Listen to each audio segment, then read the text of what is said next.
Hello class 6 digital classes में मैं आपकी इंग्लिश टीचर आप सभी का वेलकम करती हूँ। तो आपका फर्स्ट चैप्टर है the sentence and it's kinds.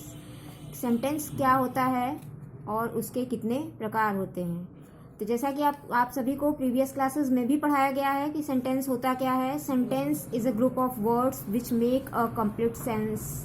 Sentence शब्दों का एक ऐसा समूह होता है जिससे एक पूरा अर्थ निकलता है, उसे ही हम क्या बोलते हैं, सेंटेंस कहते हैं। बहुत सारे वर्ड्स मिलकर जब एक पूरा कंप्लीट लाइन तैयार करते हैं जिससे हमें कोई अर्थ समझ में आता है, एक मीनिंगफुल मीनिंग निकलती है, उसमें से सेंस निकलता है, तब कहीं जाकर हम उसे सेंटेंस कहते हैं। अब जैसे यहाँ आपके बुक में ये दिया गया है, a girl is girl really beautiful.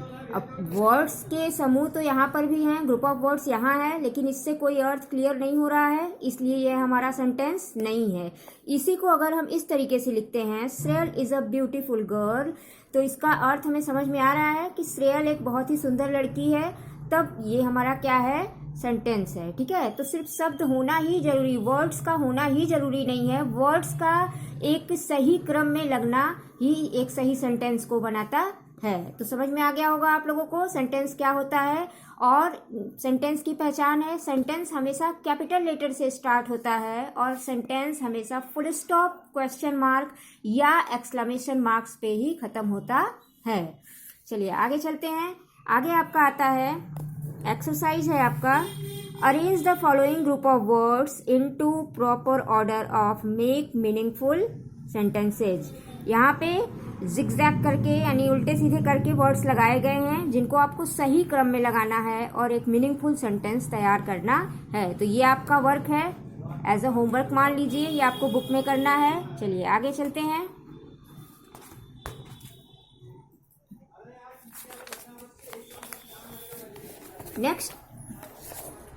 Next है आपका टाइप ऑफ सेंटेंसेस। ठीक है, कि सेंटेंस कितने तरह के होते हैं। तो पहला है आपका एजरेटिव सेंटेंस। एजरेटिव सेंटेंस क्या होता है, वो सारे अफर्मेटिव सेंटेंसेस, वो सारे स्वीकारात्मक और नकारात्मक यानी कि निगेटिव, हाँ में जवाब देने वाले सेंटेंस और ना में जवाब देने वाले दोनों सेंटेंसेस हमारे किस में आते हैं, एजरेटिव सेंटेंसेस में आते हैं। ठीक है, जैसे the top ranking girl of the school did well. तो यहाँ पे क्या है, इसका पूरा अर्थ हमें क्लियर हो रहा है कि जो टॉप, जो सबसे ज्यादा रैंक पाने वाली गर्ल्स हैं वो क्या है, डिड वेल। हमारे स्कूल की सबसे ज्यादा रैंक पाने वाली लड़कियों ने बहुत अच्छा किया है। ठीक है, नेक्स्ट एग्जाम्पल है, the lady in the park dress is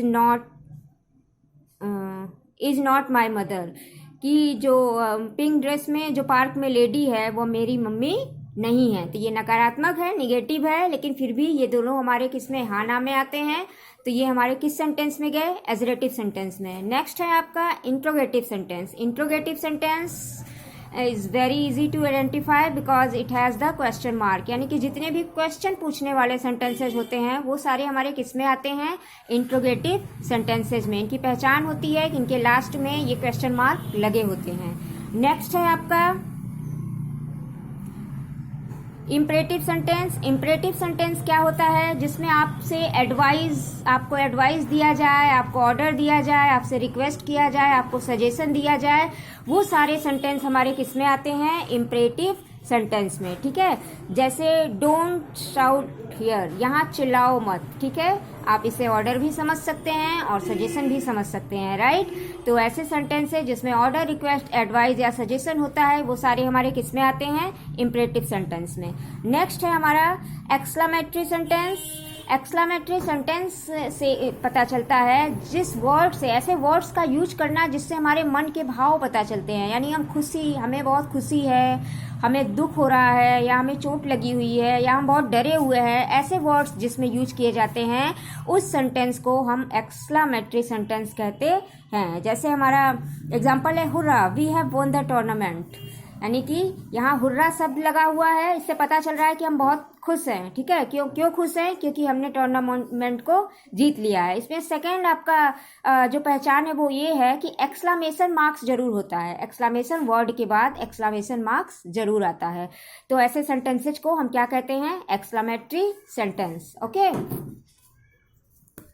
ठीक है। फिर इतना वर्क कीजिए, अपने बुक को परचेस कीजिए और उसमें अपना इतना वर्क कीजिए। आगे फिर मिलते हैं अगले चैप्टर में। तब तक के लिए बाय, टेक केयर।